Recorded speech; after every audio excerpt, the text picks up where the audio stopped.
Muito bem, sexto ano, vamos para a nossa segunda aula sobre Roma, tratando da formação até o período da República.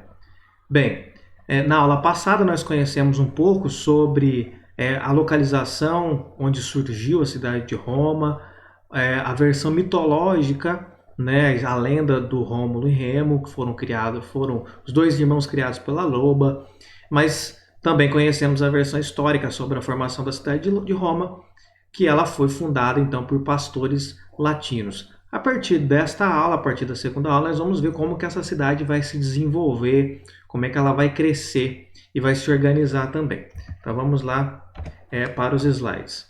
Bem, o crescimento da cidade de Roma.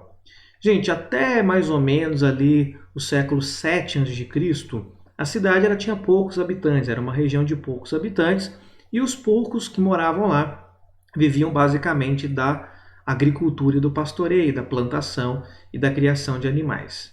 Porém, vai chegar, a partir do século 7 a.C., um outro povo na região, que são os etruscos. E aí nós teremos uma novidade. Os etruscos eram um povo bastante desenvolvido em termos de conhecimento, em termos de tecnologia. E quando os etruscos chegam na Península Itálica, levam então esse conhecimento para a população da cidade de Roma. E a partir disto, então, pegando o conhecimento dos etruscos, passaram a construir ruas mais organizadas, estradas, um sistema de captação de água, ou seja, vai ter um grande desenvolvimento na cidade. Vai se desenvolver também a metalurgia e a cerâmica, que é bastante importante na produção de ferramenta. Também terá a apresentação de um novo estilo arquitetônico. Então, uma forma nova de se construir os prédios, uma forma melhor e mais eficiente para se construir os prédios. Neste momento, quem governava a cidade era um rei chamado Rômulo, tá? Por tradição aos fundadores da cidade, então, rei Rômulo. E ele pretendia aumentar a população da cidade, que ainda era muito pequena. Apesar da chegada dos etruscos, ainda era uma população muito pequena. Então, ele próximo da cidade de Roma tinha lá então um bosque que ele vai nomear de bosque inviolável. Qual era a finalidade desse bosque? Ele vai dizer o seguinte, que pessoas que de repente cometeram algum crime, algum delito em algum outro lugar, se caso passasse desse bosque, ela não poderia ser mais presa e punida pelo delito que cometeu anteriormente. Tá certo? Então, se alguém cometeu um crime em determinado lugar, pode ser punido por esse crime neste lugar que ele cometeu o seu delito. Se ele for para Roma, quando ele passar desse bosque, ele estará livre da prisão, livre da punição. Com isso, ele vai acabar atraindo muitos aventureiros de outras regiões. Claro, pessoas que cometeram determinados delitos, tá certo? Moralmente questionáveis, mas que, enfim, era o que eles precisavam, de mão de obra, de pessoas para fazer trabalhos mais brutos. E aí vai atrair também agricultores de outras regiões que não possuíam terras. Quando mudavam para Roma, buscavam ali uma nova oportunidade, um pedaço de terra para recomeçar a vida. E aí a população cresceu consideravelmente. Então as estratégias do rei Rômulo, embora um pouco questionável, ela funcionou, ela deu certo. O problema é que a maior parte da população era composta por homens, o que dificultava bastante a formação de famílias.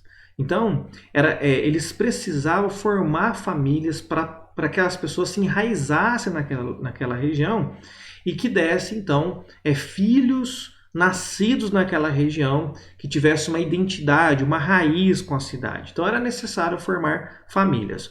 O impedimento é que a maior parte da população era de homens, portanto, dificultava bastante a formação de famílias.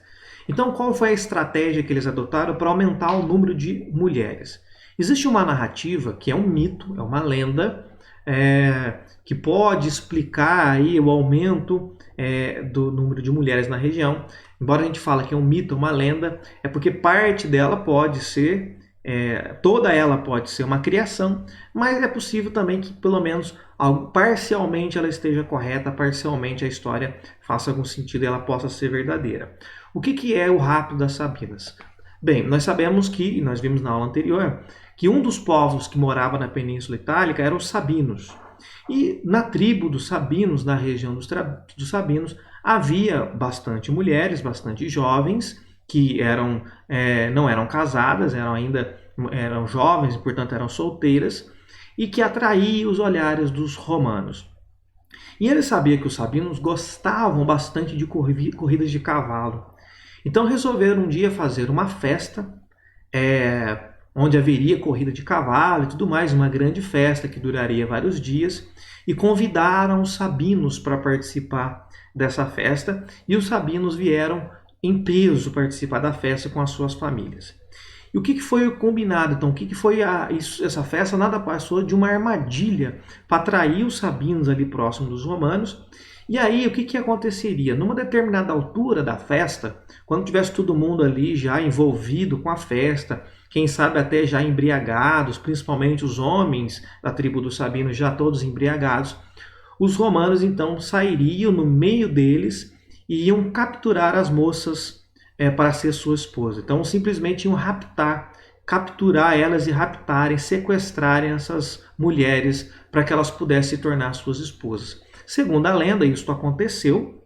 Então os romanos vão lá, eles vão raptar essas sabinas para que sejam suas esposas. E é claro que aí haverá um conflito com os sabinos, mas como os romanos tinham uma certa superioridade, justamente porque tinham mais homens, acabaram então fazendo um acordo com os sabinos, e os sabinos não tiveram outra opção a não ser entregar essas moças para constituir família com os romanos, tá certo? Então é uma possível explicação de como que a população feminina aumentou em Roma e então as famílias romanas pudessem ser constituídas. E a vida em Roma, então, como que vai ser? Ela vai crescer. A população vai crescer, só que com o crescimento da população, a vida na cidade começa a ficar mais complexa, começa a surgir problemas devido à quantidade de pessoas que ocupam o mesmo espaço. À medida que a população crescia também, vai surgir casas, vai surgir novas ruas, vai surgir novos templos, novas praças. Então é claro que é preciso ter uma organização para tudo isso.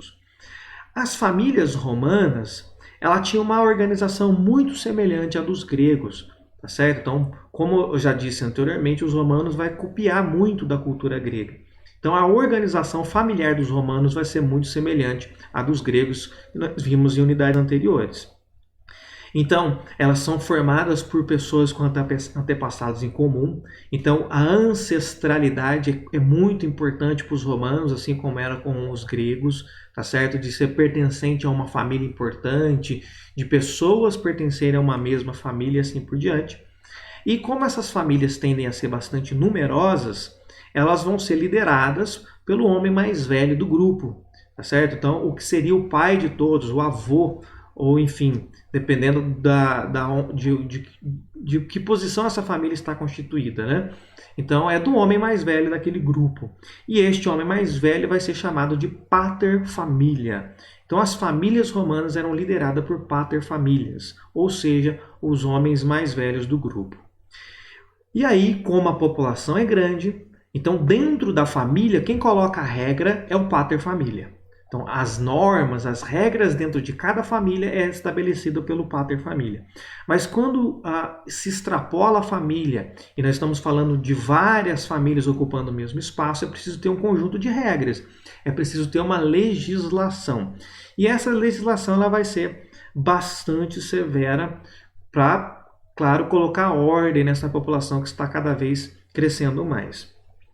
Aos moldes de algumas regiões da Grécia, como por exemplo Atenas, as mulheres vão ser consideradas uma propriedade do homem. Então a regra para as mulheres também vai ser bastante severa.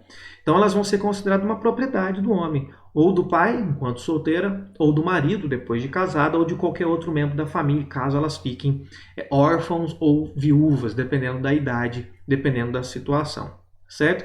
Mas isso não impediu que essas mulheres criassem algumas estratégias para escapar do controle masculino, de tentar ali criar mecanismo para ter uma vida mais livre e fugir do controle masculino. Bem, Nós então vimos nesta aula um pouco sobre a sociedade na cidade de Roma, nesse período inicial de Roma, mais especificamente na cidade. Nas próximas aulas nós vamos ver um pouco mais de detalhe aí desta organização e da cultura desta cidade que está nascendo agora e deste povo que está nascendo agora na cidade de Roma.